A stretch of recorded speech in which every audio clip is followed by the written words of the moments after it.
Usaha tidak akan mengkhianati hasil. Heeh. Itu kan slogan dari motivator ya enggak? Iya sih. Emang ada yang salah dari situ?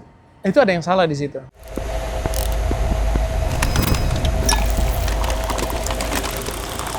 One Kalima kali ini, Sat. Finansial, burnout, dan keresahan hidup. Wah. Ini paling sering kita ngalamin nih, Sat, nih. Apalagi ya kepala rumah tangga gitu. Ada, Sat, kita bahasa itu atau istilah kerja keras itu tidak akan mengkhianati hasil. Tapi banyak orang yang kerja banting tulang sampai asam lambung, sampai kena mental, segitu-gitu aja duitnya, Sat. Fulusnya nggak nambah-nambah. Nah, itu kita yang salah karena usaha atau emang takdir kita cuma segitu?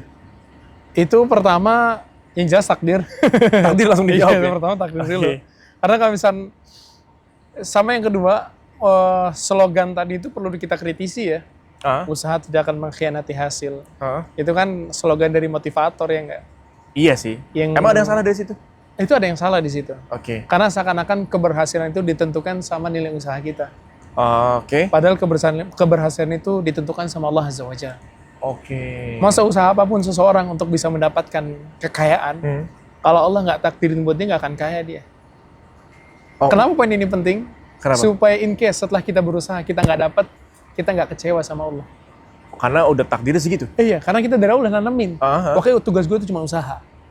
Gue nanti lihat hasilnya gimana itu suka-suka Allah. Kalau ini dari awal udah ditanemin, nanti kita nggak dapat, kita biasa aja ridho. Ya udahlah, memang nggak ditakdirin sama Allah. Cuma kan kadang keselnya, ini gue udah capek nih. Udah sampai mungkin dari mulai kulitnya putih sampai geseng gitu, ngonten terus. Atau dia ya kerja di mana gitu. Dia kerja di outdoor atau memang dia kerjanya keras banget yang berurusan sama alat-alat berat. Terus ketika hasilnya gini nihil gitu atau bahkan nggak sampai target dia. Nih Allah nggak adil ya mau gue. Disitulah kesalahan pertamanya dia. Kesalahan paling pertamanya dia di situ. Dia udah merasa dia udah usaha semaksimal mungkin, tapi Allah nggak kasih hasil yang paling maksimal. Karena dia mungkin karena kehilangan poin terbesar dalam nilai usaha itu sendiri, namanya tawakal. Dia nggak nyerahin hasilnya ke Allah Azza wa Jalla. Atau mungkin salah tujuan dia?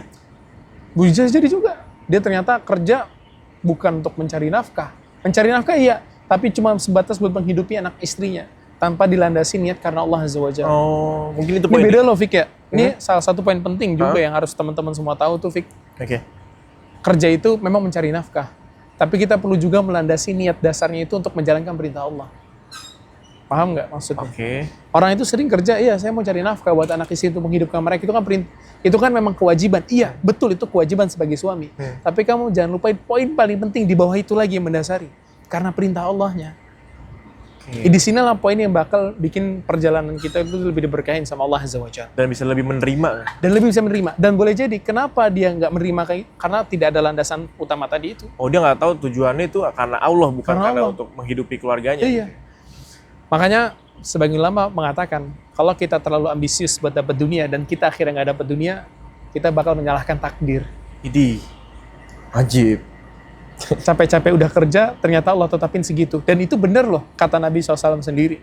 Jadi Nabi itu pernah ngomong, ini katanya wasiat Nabi waktu di Haji Wada loh. Bayangin ya, ini detik-detik belum meninggal. Iya. Beliau bilang, man kanatid dunya hammahu, faraqallahu alaihi amrahu, Ayo. wa ja'ala faqrahu baina ainih, wa lam ya'tihi minad dunya illa ma kutiba lahu.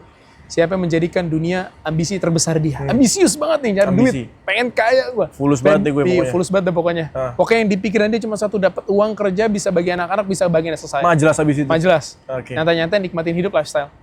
Kata Allah Azza wa Jalla, Allah akan menjadikan kefakiran di pelupuk matanya. Padahal dapat banyak. Padahal banyak. Ajib. Dan yang paling sedih tau nggak apa? Apa? Walam ya'tihi minad dunya illa ma kutiba lahu. Udah capek-capek ngejar, ternyata nggak dapat banyak dari dunia kecuali ditetapin buat Allah. Itu doang udah. Gak usah kerja dong. Bukan nggak usah kerja. Iya. Itu tuh mention dari Nabi. Oke. Jangan sampai Hati-hati ambisi- lah. Iya, hati-hati. Jangan ambisi kita dari kerja kita juga, dunia juga jangan. Oke. Kalau kita kerja dunia capek. Iya lagi. Apalagi kalau kita social comparison-nya tinggi juga. Jangan-jangan kita selama ini begitu ya. Bisa jadi. Ya jangan nanti begitu lagi. Aduh.